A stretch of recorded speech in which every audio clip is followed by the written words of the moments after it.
Horacio Guerriero es artista plástico, es caricaturista, es un hombre de la plástica y es un hombre de los medios gráficos. Aquí veíamos también que es un hombre de la televisión porque logró hacer lo que seguramente muchos caricaturistas han pretendido o han soñado, que es meter la caricatura política, instalar la caricatura política en televisión, en un medio masivo como la televisión. Otro de los méritos que tiene el querido y admirado Ogue. ¿Cómo estás? ¿Cómo te va? Un gusto recibirte. No, gracias a ustedes. Además, ayer, hablando con Jorge Morris, yo recordaba que tiene un espectáculo que se llama Sufro, luego existo, y hablaba de los sufridos que somos los uruguayos. Yo recordaba, no se lo mencioné, pero lo tenía para mencionárselo, que en realidad el uruguayo sufrido fue un invento del diario El Día y un dibujo tuyo en la salida de la dictadura.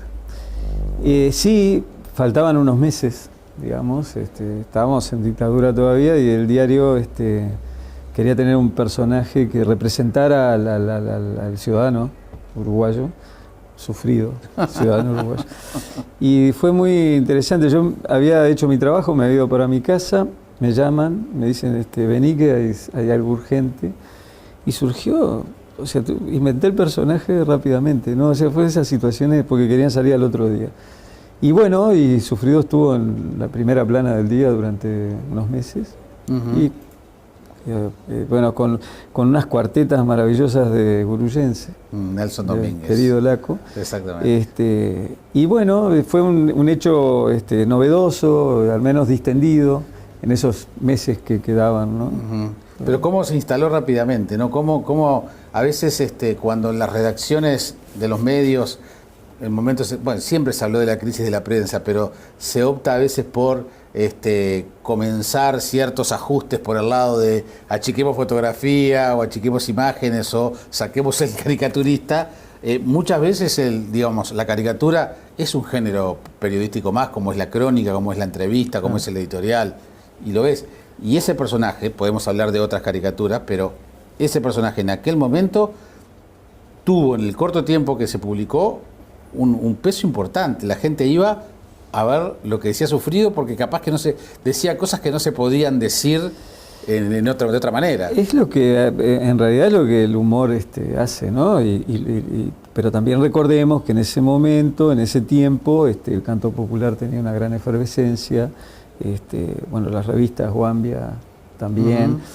Yo creo que en momentos de presión el humor ejerce cosas muy interesantes, pero además había una avidez notoria, ¿no? Un agotamiento, una decepción, un desencanto no, porque nunca no es admisible la dictadura de ningún tipo, de ninguna manera, pero como que además se vislumbraba un horizonte, ¿no? La democracia por ahí cerquita. Y creo que también todo el mundo se sumaba a aquellos hechos que pudieran generar una lectura entre líneas, no burda, no demasiado evidente, para no decir, inteligente para empezar a sumarse a esa libertad que se acercaba, ¿no? Entonces yo creo que ahí Sufrido, hay mucha gente que lo recuerda hoy, seguramente las generaciones jóvenes no tienen la menor idea de lo que estamos hablando. Pero hay gente que 2x3, o me encuentro con gente grande, como yo, así, o más grandes, que me dicen sí, porque me acuerdo de Sufrido. Sí. ¿Cómo fue? ¿Estuviste en El Dedo? ¿Estuviste en Guambia? ¿Eras el caricaturista del diario El Día, del semanario La Semana que se editaba allí? ¿Cómo fue dibujar en dictadura? Yo empecé a trabajar con el suplemento deportivo del Día en el año 78, o sea, con el Mundial de Argentina tuve mi primera, digamos, gran andanada de trabajo por el lado deportivo. Yo creo que entré a trabajar en un febrero en el diario El Día o marzo, no me acuerdo bien, pero de ahí era fútbol, turf, prácticamente nada más. En ese momento La Semana todavía no existía. Algo para el suplemento de los niños, ¿no? Alguna cosa para el suplemento Hueco Grabado Color, que Cierto, sacaba el día. los domingos. Entonces como que ahí había un espacio donde además había ausencia de dibujantes, los mejores dibujantes no estaban en el país, estaban exiliados, o sea que fue un momento donde yo tuve digamos, encaje justo en esas ausencias, digamos, en ese nicho que había quedado. Y después apareció La Semana, que fue un hecho, digo, muy importante para el diario y para la cultura, ¿no? Pues se transformó en un suplemento de referencia a nivel cultural, con mucha política internacional, con poco de lo nacional. Entonces ahí realmente pude, digamos, era una manera de zafar, donde ilustraba mucha cultura y mucha política internacional. ¿No tenía fotografías? ¿O prácticamente? No, tenía sí. Tenía sí, fotografías, sí, tenía fotografía, pero el dibujo cumplía un rol importante, ¿no? Dibujaba, yo te diría que hoy mirándolo a distancia, en exceso, ¿no? Porque sí, demasiado dibujo en poco tiempo, yo creo que eso iba en desmedro de la calidad también. Pero bueno, eran esos momentos en donde había que, digo, yo también lo hacía porque me pagaban y me pagaban por dibujo, pero con el tiempo, digo, si esa propuesta viniera, diría que no, sencillamente, no haría menos y trataría que quedaran mejor los trabajos. Sos de Flores, cuando viniste de Flores, ¿ya pensabas en el dibujo y en la expresión plástica? Yo te diría que mi mejor carpeta de trabajo en mi vida fue la que traje de Flores, porque eran dibujos muy espontáneos, intuitivos.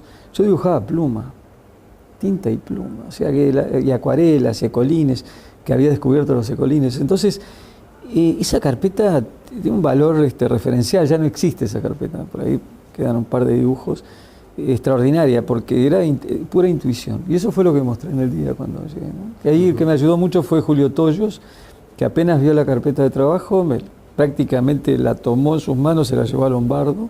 Ricardo Lombardo. Ricardo. Claro, y a través también de un periodista uruguayo, amigo de Agro, que creo que sigue trabajando acá en el Observador, Ocampo. Sí, claro, Hugo Campo. Huguito Campo, que lo llamé y le dije, mira, tengo una carpeta para ayudar. Sí, venite, yo tengo un contacto acá.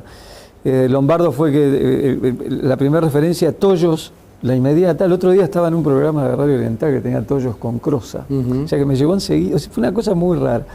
Y ahí pasó un mes hasta que me tomaron, pero realmente la carpeta llamó la atención. ¿Y eran caricaturas? Caricaturas, sí, todo caricaturas. ¿Siempre te interesó la caricatura especialmente? Obsesivamente, desde pequeño, ¿no? Yo copiaba a Galeandro, los grandes caricaturistas, un gran caricaturista que tenía a la mañana, un gran caricaturista además que hacía mucho deporte, sí. A mí el fútbol, sí. Además del deporte me apasiona. Una firma muy estilizada.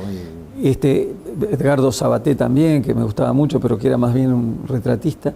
Pero Galeandro fue la inspiración. Yo arranqué 8 años copiando caricaturas de Galeandro, ¿no? Y bueno, pero la caricatura como un hecho, yo te diría que fue como una puerta de entrada a otras áreas de lo artístico, ¿no? Obviamente que dentro de la caricatura yo me considero, o sea, hay una faceta que de repente la gente conoce menos, que es mi trabajo artístico, ¿no? Pero yo soy más dibujante que caricaturista. Claro, pasa que después fue una evolución. Claro, trasciende el caricaturista porque es lo que está más visible, pero sin duda que, por supuesto que la caricatura no solo que me interesa, sino que la he desarrollado, pero muchas veces detrás del caricaturista, que hay gente que no lo sabe eso, hay un pasional por otras cosas, ¿no? Por el dibujo, la pintura y otras áreas de lo artístico, ¿no?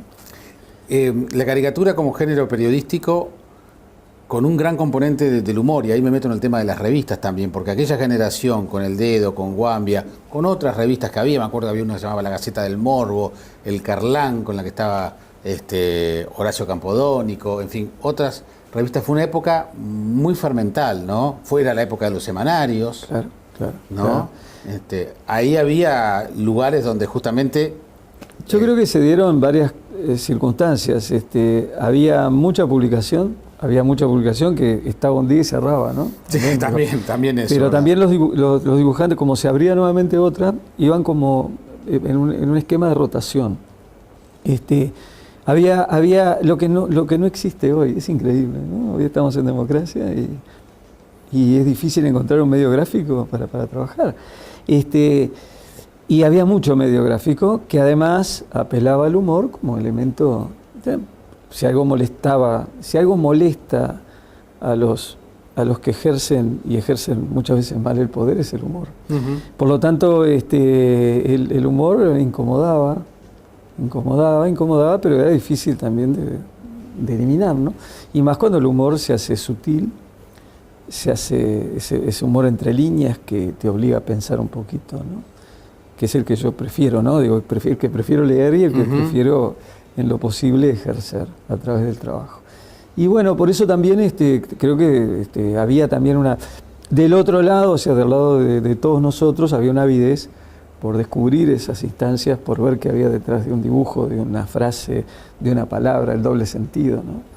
Y yo creo que eso hizo que también fuera fermental por muchos lados, ¿no? Sí, de hecho uno mira algunos dibujos de aquella época, recuerdo la exposición que hiciste en el Subte hace algunos años, de retrospectiva, de mirada de tu carrera, y ahí aparecieron algunos de aquellos dibujos y uno los recuerda y ahora capaz que lo mira con cierta inocencia, pero en aquella época había que hacerlo. Yo ahora acabo de mudarme y tuve que hacer todo un relevamiento de mi trabajo y eso por un lado, ¿no? Lo de la inocencia está bien, entiendo cómo lo manifestás, pero también encontré otros trabajos hechos de una manera que hoy yo no lo hago, que era trabajar en tinta china, por ejemplo. Yo dibujaba en la redacción del día y trabajaba con los mejores materiales disponibles. Me acuerdo había una marca Mecanorma, Rotring, eran marcas extraordinarias, sí, con materiales que eran todos importados, caros, pero de gran calidad. Yo llegaba a dibujar muchos días con el pomo de la tinta, ¿no? Dibujos con una expresividad, con una potencia, que incluso acompañaron momentos históricos. Recuerdo una etapa de la semana cuando se plebiscita el no en Chile, con un dibujo muy feroz, ¿no? de Pinochet y del resultado, con un no incorporado en su cabeza, me acuerdo. Y estaba realizado así, al límite de la bronca, ¿no? Muchas veces esas cosas pasan, de que muchas veces la técnica también explota o se explota en función del estado anímico. Y había temas que daban para trabajar con intensidad. Y la tinta trabajaba en la expresión más salvaje, que es una forma de explicar lo que a mí me gusta, ¿no? Sí. Más estomacal, ¿viste? Menos racional. Desde las tripas. Desde las tripas, desde la panza. Como era extraordinario, ¿no? No quiere decir que no se pueda hacer con otras técnicas. No, pero te entiendo. Pero esa visceralidad también te lo daba la instancia, el momento que estabas viviendo, el momento político, el momento circunstancial, ¿no? Y te lo da también el hecho del trabajo manual, porque ahora tú que manejas tan bien, y de eso ahora vamos a hablar después, toda la parte técnica, la tecnología, dibujar sobre la computadora y eso es muy diferente, ¿no? Son esos mundos que se incorporan. Claro. Tiene que ver directamente con la tecnología, ¿no? Yo entré al día cuando lo primero que me dijeron la gente de impresión del día fue trabajar con líneas separadas porque estamos haciendo cliché. Si juntás las líneas se va a empastar. Claro. O sea que creo que estuve trabajando 2 o 3 meses así. Cuidaba que el trazado no se pegara para que después el dibujo estuviera bien publicado. Después vino el proceso del dibujo del armado en seco, ¿no? Y también ahí donde a través de la Repromaster se reproducía el trabajo y había que ver si la retícula funcionaba o no. Y había que ser cuidadoso, muy cuidadoso con eso, porque muchas veces dependía de uno mismo que el trabajo fuera mejor publicado. Claro. Y después vino la otra etapa. Entonces, yo creo que en realidad lo que yo he tratado de hacer, el otro día estaba sacando la cuenta que hace 20 años o 22 años que manejo tableta digital y que por suerte empecé a hacerlo, porque fue una forma de incorporarme a un mundo tecnológico que no da respiro. Si no lo hubiera hecho, seguramente yo hubiera dejado pasar. En algunos casos sé que hay dibujantes que ni siquiera usan la computadora y me parece absolutamente respetable. Yo sigo pensando que el tema está acá, no en la herramienta, ¿no? La herramienta es eso, una herramienta. Pero a mí me ha ayudado mucho a desmistificar también, a no tener prejuicio y a usar y aprender, porque también la tecnología enseña, ¿no? Enseña mucho. Hay que ver si la tecnología te permite hacer el dibujo visceral de Pinochet en el año 82. Yo creo que sí, quizás el resultado sea otro, pero insisto, la visceralidad, mirá lo que te voy a decir, la visceralidad está acá, no acá. Este es el espacio físico, pero la visceralidad está acá. Entonces, Me parece que es cuestión de encontrar la manera de serlo. ¿Qué tiene el Uruguay que ha dado tanto caricaturista? Porque realmente somos un país muy chico, y si nos ponemos a pensar desde Hermenegildo Sabat, abuelo, a principios del siglo XX, y después si seguimos bajando, desde Centurión, Hermenegildo Sabat, nieto, y después siguiendo para acá, Peloduro, Aroxa, Tú, Ombú, Tunda, bueno, toda esa generación. Satut, no quiero dejarlo afuera. Jorge Satut. Perdón, cuando estuvo la semana pasada la directora de Cinemateca, le dije, este año tenemos que hacer la exposición de Satut, de Jorge Satut. Un dibujante extraordinario, ¿no? Lo quise hacer en vida, pero él no quiso hacerlo. No quiso hacerlo. Llegamos a hablar con él y todo. Es más, hay tan poco dibujo en internet que ya nadie se acuerda de Jorge Satut. Claro, y yo creo que merece un sin lugar a dudas. Caricaturista de opinar. Extraordinario, sí. Bueno, yo te diría que de la misma manera que nos podemos hacer esa pregunta, yo que soy un futbolero de alma, te podría decir, ¿por qué salen tantos buenos futbolistas? Yo creo que hay una cosa idiosincrática, es difícil, me parece, de explicar. Seguramente la sociología se estará haciendo cargo de eso y se habrá hecho cargo, y será un tema siempre de estudio, ¿no? De el por qué. El por qué. Tendríamos que hablar de sensibilidad, tendríamos que hablar de cuántas cosas más, ¿no? De formación, de cultura. Yo soy autodidacta, dibujo desde que soy consciente, ¿no? Y cuando me preguntan, prefiero decir, para no equivocarme, digo, mi madre tenía la panza rayada por dentro, porque no hay cualquier otra fecha que yo diga o edad, puedo estar diciendo algo no correcto. Entonces, es difícil de explicar. Yo creo que capaz que hay alguien que tiene una respuesta al hecho. Yo digo, es un tema, es muy interesante. Hablemos de futbolistas, hablemos de científicos, hablemos de otros. Digo, vayamos a otras ramas que no tienen que ver con el arte, ¿no? Pero realmente es fantástico. El Pancho Gráez. Pancho Gráez está en Le Monde. Me estoy acordando, Blanquito, Néstor, Avín, Óscar Avín, con quien tuve el placer además de compartir. Trabajé muchos años en Grey, dentro de la publicidad, y realmente lo admiré desde antes de conocerlo y lo admiré más después de conocerlo. Hasta Hugo Burel, exitoso escritor, fue caricaturista. Hugo Burel, que también era muy buen dibujante, siempre bueno, estamos en presencia. Digo, vamos a hablar de Jaime Clara. Yo soy un atrevido. Vos sos un gran periodista, pero además te has introducido en ese mundo que sé, porque hemos hablado mucho de esto, que te apasiona, que te gusta mucho, y lo desarrollás. Y además, yo creo que el tema es realmente.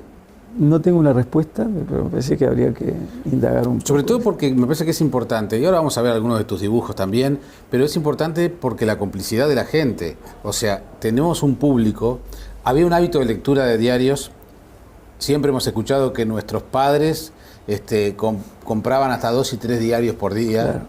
Entonces era otro mundo, entonces había ciertos códigos. Se entendía muy bien la caricatura. Yo no sé hoy, las nuevas generaciones que tienen otro tipo de cultura visual también, no sé si es posible desarrollar ese sexto sentido que supone una interpretación atenta como público de la caricatura. Pero yo creo que está perfecto. Yo creo que quizás lo que no podamos dejar de analizar y de observar y además de reconocer es quién está detrás de las ilustraciones o de los dibujos, porque cuando uno se va a Buenos Aires y se instala en Clarín y se ubica dentro del diario y reconoce a Sabat con una trayectoria extraordinaria, donde no ha modificado en absoluto su, digamos, yo te diría que su estilo, ni su personalidad, ni su maravillosa manera de ser, para mí es un ser extraordinario. Bueno, entonces digo, pucha, seguramente los lectores de Clarín siguen disfrutándolo. Sí. Entonces, a mí me parece que también hay un tema con ese vínculo apretado que termina teniendo el dibujante con el medio. Digo, tenemos que mirar acá el vínculo que, Aroxa es del País, ¿no? Ombú es de Brecha. Cuando digo es de, no estoy diciendo que son hijos de ni nada por el estilo, que se entienda bien, pero son realmente representantes genuinos de algunos medios de comunicación. No importa el medio, cómo sea, pero son representantes, están tan incorporados que seguramente hay gente lectora del país que va a salir a la búsqueda del dibujo de Aroxa rápidamente. Sí, sí. Y ni hablar que en el caso de Ombú, en el caso de Brecha. Entonces, a mí me parece que también existe eso, ¿no? Si hay un referente importante dentro del medio, en general los hay, al menos la gente que hace muchos años que está, me parece que se aprecia mucho más. Cuando vos decís, hoy que quizás hay menos lectores de diarios, obviamente, hay más visitantes de lo virtual, pero de cualquier manera nadie va a dejar de buscar el dibujo de fulano o mengano en el medio al que está habituado a leer, ¿no? Sí, bueno, de hecho, recuerdo que la famosa caricatura de Sabat, de la presidenta argentina, simplemente con la cruz, no nos vamos a por nosotros a analizar los dibujos. Como decía Picasso, podrás entender la explicación, pero no entenderás el dibujo. Generó lo que generó en Argentina y Sabat casi fue linchado, hicieron hasta un acto en la calle multitudinario para... Yo creo que no, que justamente está bien lo que decís, pero fue salvado. Porque el mundo entero... Ah, bueno, terminó hablando del dibujo de Sabat. No, terminó apoyando a Sabat. Ah, claro, obvio. A eso me refiero, Sí, porque claro. muchas veces cuando uno dice esto, la única que se le ocurrió lincharlo fue la presidenta, sí, claro. la única. Y a su círculo de alcahuetes. Y a su contexto, pero el resto de la humanidad, sin duda, vinculada al arte, a lo artístico, y la gente que sabe apreciar el arte, y este arte en particular, estuvo, por supuesto, le sacaron la cuerda del cuello, porque no tenía sentido. Sí, sin duda. No, y a mí es lo que más me interesa de todo ese acontecimiento fue que instala la caricatura como centro, porque a veces, lo que decíamos hoy, a veces los medios terminan dejando a un costado la caricatura, y la caricatura sigue siendo tradicionalmente en la historia de la prensa uno de los géneros más importantes. Yo creo que no se puede, ya es ineludible, absolutamente ineludible. Los grandes diarios del mundo. Creo que, y si queremos encerrarlo dentro, y eso bajo el paraguas del humor, ¿no? Hablemos de la llegada a la televisión, porque yo recuerdo que cuando tuve la suerte de presentar tu libro, tu último libro. El último no, pero uno de los últimos. Bueno, sí, no, está bien. Los otros son más ilustraciones. Estoy dando caricatura. Elegidos 2. No, después salió el de la retrospectiva, que tiene mucho de caricatura. Está bien, sí, es verdad. Pero no, Elegidos 2. El primero, Elegidos 1, fue con caricaturas en El Observador. Muchas de ellas hechas en El Observador. Prácticamente todas. Sí, que ahí son esas que estamos viendo. Esas son de la época del Esa es la última etapa mía en El Observador. Esta es la etapa esto fue de los años 2007, creo que en el 2007. Esto lo hiciste todas con... esto es digital. Todo digital también. Sí. El primer libro, Elegidos 1, es todo manual porque no había, claro. En ese momento no. Sí. Bien, pero yo en aquella presentación del libro destacaba como una cosa muy importante la llegada de la caricatura, la instalación de la caricatura política en televisión. Lo haces en Canal 12, lo haces en el informativo y lo haces en Código País. Yo creo que, pues es que yo no creo, no quiero ponerme demasiado pragmático, pero no creo en la suerte, ¿no? Creo en otras cosas, pero en la suerte, ni en la mala suerte. Creo que las cosas tienen un porqué. Yo me había quedado sin trabajo, yo dibujaba acá en El Observador, me había quedado sin trabajo y yo vivía de eso, además de tener mi agencia de publicidad, pero este trabajo, además de ser una recompensa por todos lados, porque a mí me encanta hacerlo, pero también vivía de esto. Entonces busqué alternativas que no encontraba dentro de la prensa. Uno a veces piensa, ¿no? Yo me encuentro con gente, hoy esta mañana estábamos en un lugar, fui con mi hija a ver el tema de una mesa, y en determinado momento, no sé cómo surge, el tipo me pregunta el nombre y dice, ¿pero usted sos? Y sí, pero a veces uno no se da cuenta que hay gente que hace un seguimiento del trabajo, y como yo tampoco ando con un cartel, simplemente, entonces digo, pero en aquel momento yo dije, bueno, me quedé sin trabajo, seguramente alguien me va a llamar. No fue así. en un medio además pequeño Sí, como claro. donde no hay muchos medios de prensa, esperé un mes. Dije, no me llama nadie. Entonces, yo soy un reciclado total, ¿no? Digo, mi vida siempre, soy una especie de gato donde caigo y cuando estoy por caer, planto las pezuñas y empiezo de vuelta, ¿no? Y lo que me pasó fue eso. Tuve que salir a buscar alternativas. Y bueno, como además me gusta la creatividad, me gustan las ideas y ando siempre proyectando cosas, fui a hablar con Alfonso Lessa, también ex compañero del Observador, con quien hicimos un precioso trabajo en la década de los 90, ¿no? Trabajando juntos, él como editor y yo como caricaturista, conversábamos mucho incluso, y le fui a proponer el tema de las animaciones, que es una idea de Tato Ariosa desde hace muchos años, una idea que él tuvo hace unos años, se la planteamos a los 3 canales en aquel momento y ninguno aceptó. Y bueno, en este caso se dio la instancia de poder presentársela y Alfonso dice, che, ¿qué te parece si además dibujás en vivo en código? Y surgió así. Y ese fue el ingreso a la televisión. Pero yo te diría que fue como una propuesta novedosa, no vamos a negarlo, Sí, claro. pero por otro lado tengo que laburar, tengo que trabajar, y yo quiero trabajar de esto, no quiero volver a ser bancario como fui durante muchos años.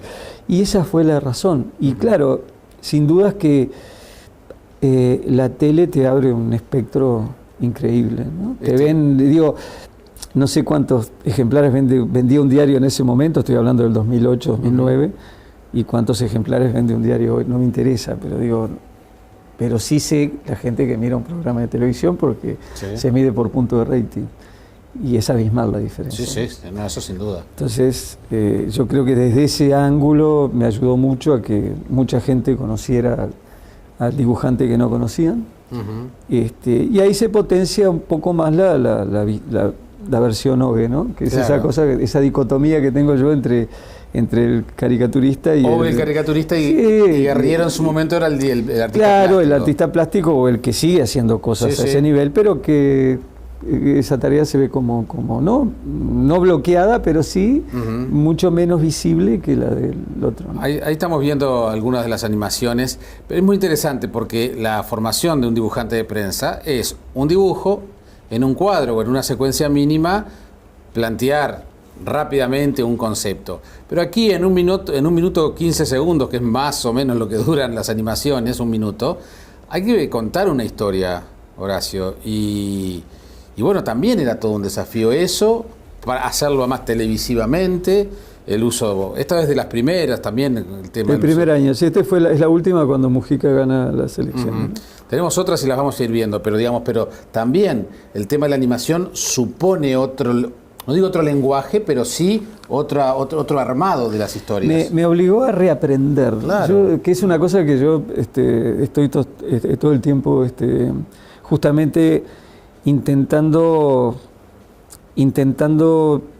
ir a la búsqueda de algo desconocido, ya sea en la técnica o sea en los conceptos, ¿no?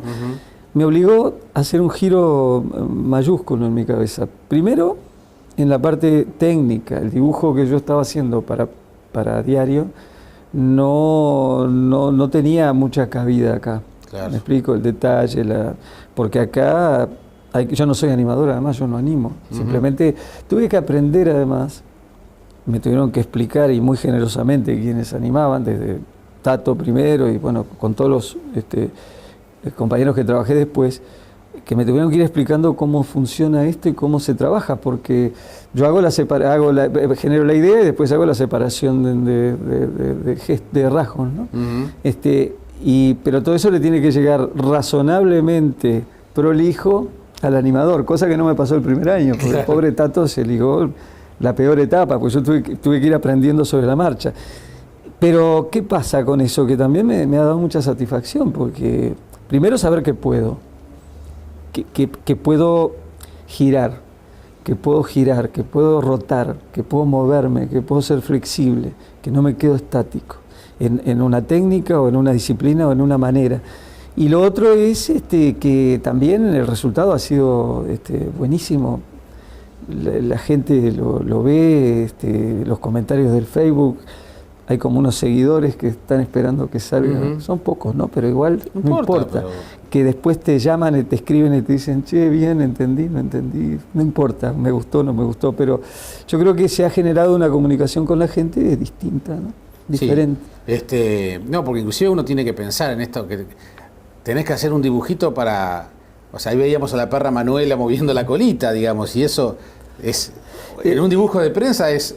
El perrito con la colita. Claro, y acá... el dibujo de prensa también tiene la enorme virtud, el gran mérito además, de ser uno y de contar mucho. Exacto. Acá tenés, por otro lado, tenés la ventaja de movilizar y contás mejor, pero con más recursos.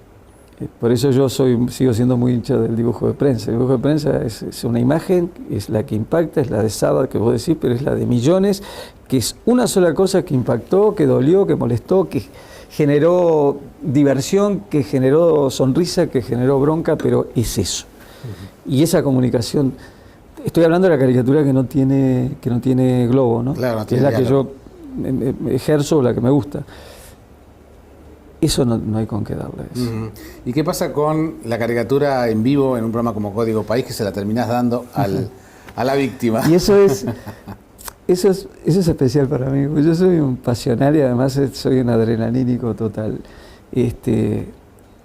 Yo funciono mejor en esas instancias, sobre presión, bajo presión. Porque ahí, te cuento la anécdota del primer dibujo, ¿no?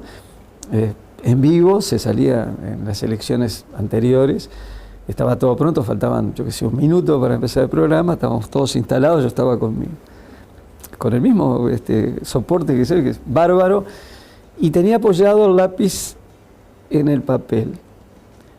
Y escuchaba un ruidito, lo escuchaba yo porque era breve, que decía tic, tic, tic, tic, tic, tic, tic, tic, tic. Cuando miro mi mano y miro el lápiz, estaba temblando. Entonces lo que se escuchaba era el golpeteo, casi parecía un pájaro carpintero. Tic, tic, tic, tic. Vos sabés que cuando me di cuenta y faltaban 15 segundos para empezar el programa, donde Aldo iba a hacer las presentaciones y eso, fijé el lápiz y nunca más. Y de repente yo me puedo poner nervioso o tenso por otra situación, pero ahí ese desafío de estar con el papel en blanco y en 20, 25 minutos tener que tener un dibujo que además trato de que esté adjetivado en función también de algunas cosas que pueda proporcionar el entrevistado. Sí, lo que está diciendo. No tiene precio. O sea, por eso lo vivo también con la intensidad.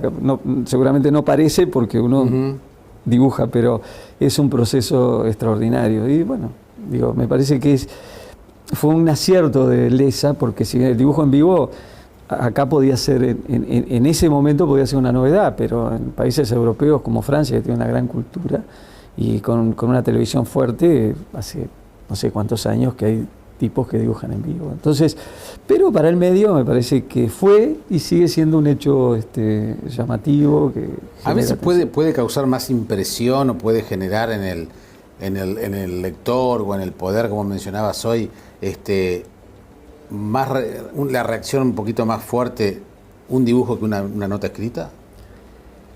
¿Te ha pasado? Yo creo que, a ver, cuando tenía la agencia de publicidad tenía un cliente que cada vez que íbamos a presentar una campaña ejemplificaba, cuando le mostrábamos un guión, un texto de gráfica, lo que fuera, el tipo siempre decía, claro, es como poner pescado fresco, ¿no? Entonces, claro, uno dice, sí, claro, yo no puedo decir, puedo poner un cartel en una pescadería que diga pescado fresco. Claro.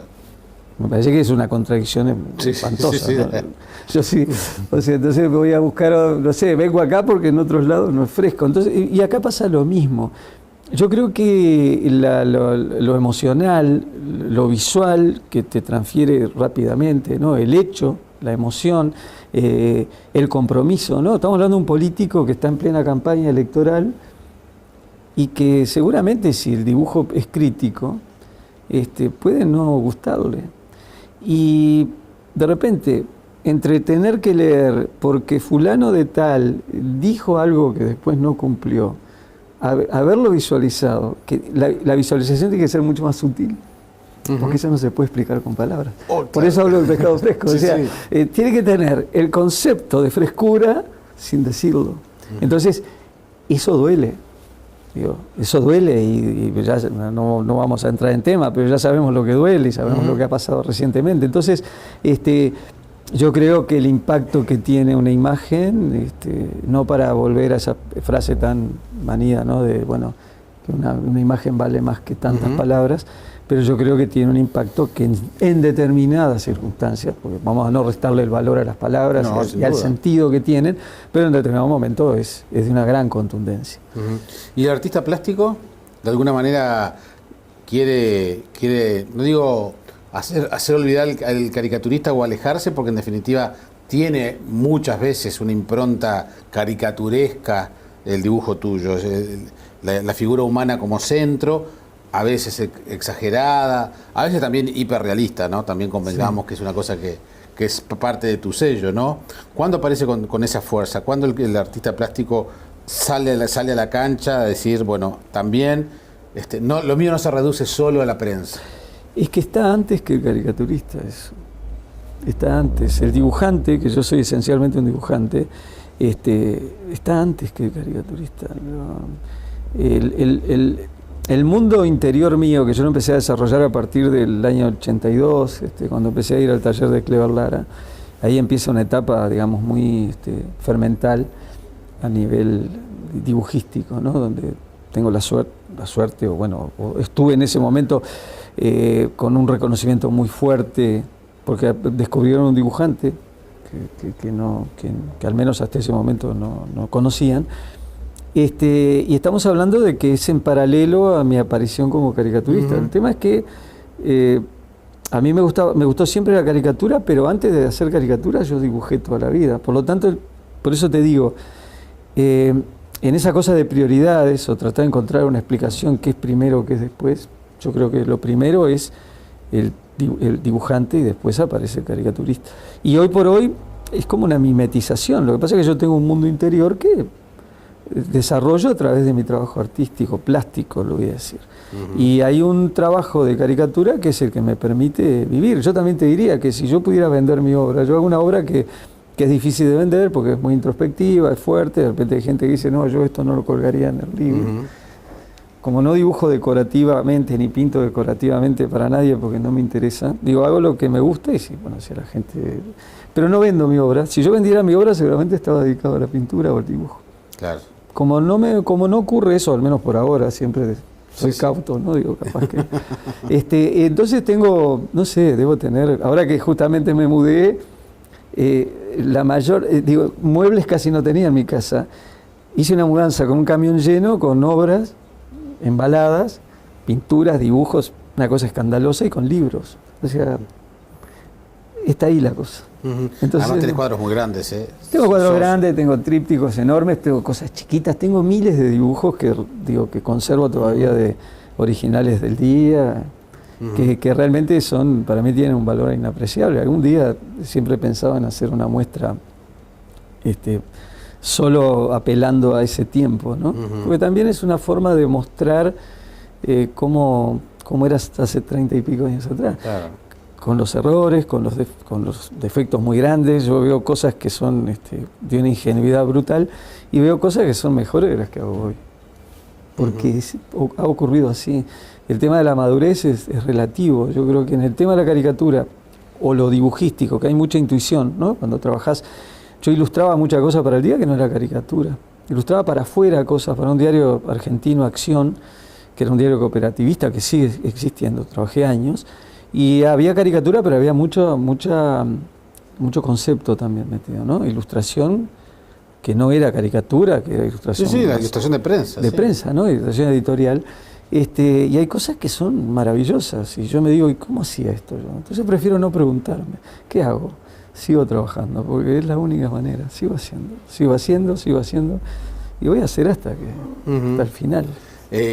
Para ir terminando, Tunda y Ombú iniciaron hace muchos años un taller de caricaturas y historietas y bueno, algo que podía ser, no va a funcionar, ha generado una cantidad ha formado nuevas generaciones, cosa que era impensable. Tú empezaste a dar clase y también hay mucha gente que sigue, o sea, como que la caricatura sigue despertando interés como forma de expresión, ¿no? Te voy a contar una anécdota que es, digo, que tiene que ver con una frase que yo dije y la dije en un programa con Sotelo. Estábamos hablando de los talleres y me preguntan a mí los talleres hace unos años y digo, no, yo lo recuerdo perfectamente. no quiero todavía dije una cosa como muy despectiva, ¿viste? Esa cosa que no, yo no quiero robarle la plata a la gente, ¿no? Una cosa, después me disculpé con Tunda porque Tunda estaba ahí, daba que talleres hace tiempo. Lo digo porque puede haber alguien que se acuerde, entonces prefiero decirlo yo, vos te acordás. Entonces, cuando empecé a trabajar en televisión, me veía en la espalda mientras dibujaba y 30 segundos cuando entregaba el dibujo. Empecé a recibir llamadas de mucha gente. Y dije, acá está pasando algo, porque preguntándome si daba talleres. Un señor golpea un día en mi casa y me dice, mire, yo tengo un arquitecto, tengo una hija, ¿usted da talleres de caricatura o da clase? Y digo, no doy. Bueno, muchas gracias. Al otro día el señor vuelve a golpear en mi casa. Dice, digo, ¿qué tal? No, dice, mire, vengo de vuelta, me quedé pensando, porque yo pregunté, usted me dijo que usted no daba talleres, y lo ha pensado bien, mire que tengo una hija que dibuja muy bien. Digo, no, a la semana vuelve a ir a mi casa. Dije, acá está pasando algo. No entiendo muy bien. Terminé entendiendo, no solo que terminé entendiendo, sino que terminé dándole clases a la hija, y además, cuando puse el primer aviso en el canal para comenzar los talleres, fue una enormidad de gente que llamó y ya de ese día la gente que se empezó a incorporar. Y también, y esa cosa que tiene lindo la vida, ¿no? Que cuando uno se pone en una postura más radical, como diciendo, no, la caricatura no se enseña, he descubierto que hay una cantidad de cosas que están vinculadas a la caricatura que sí se pueden transmitir. Lo que no se puede transmitir, y que yo intento igual, es la emoción. Yo creo que lo emocional está en cada uno, pero a nivel de percepción, a nivel de educación, digamos, de la cabeza, de la memoria, de la observación, el mejor ejemplo lo tengo con el primer mes de clase de taller. Una niña que después de las 3 primeras clases, cuando va a cumplir el primer mes en la 4ª clase, llega corriendo al taller y me dice, te tengo que contar algo, ¿qué pasó? Venimos con mamá en el auto, mamá venía manejando, paramos en una esquina y, ¿sabes una cosa? Miro para el costado y veo un señor al lado en un auto que tenía una nariz así. Eso me dejó maravillado, porque esa observación un mes antes seguramente no hubiera sido. Hubiera pasado desapercibido. Entonces, cuando la gente me pregunta, ¿y yo tengo que saber dibujar? Le digo, no, usted tiene que tener entusiasmo, ganas y venir dispuesto a observar. El dibujo después lo vamos a ejercitarlo, pero sin el interés por la observación, sin el interés por la agudeza en la mirada, sin la inquietud natural, sin el gusto por la caricatura, es difícil. Ahora, tenés un gran dibujante y después que no percibe la mitad de lo que está viendo o menos, y no le va a funcionar para nada. Claro. Tenés un tipo que tiene dificultades, pero es pasional, observa y observa bien, y se esfuerza por hacerlo, bienvenido. Horacio, gracias por haber venido. Ha sido un gusto recibirte. No, gracias a ti, Jaime, como siempre. Muy por favor, muchísimas gracias. Bueno, lo seguimos atentamente a Horacio Guerriero en Canal 12 y bueno, en tu página de internet, ¿no? Ogue.com.uy y Facebook, que es público, Ogue Ilustrador.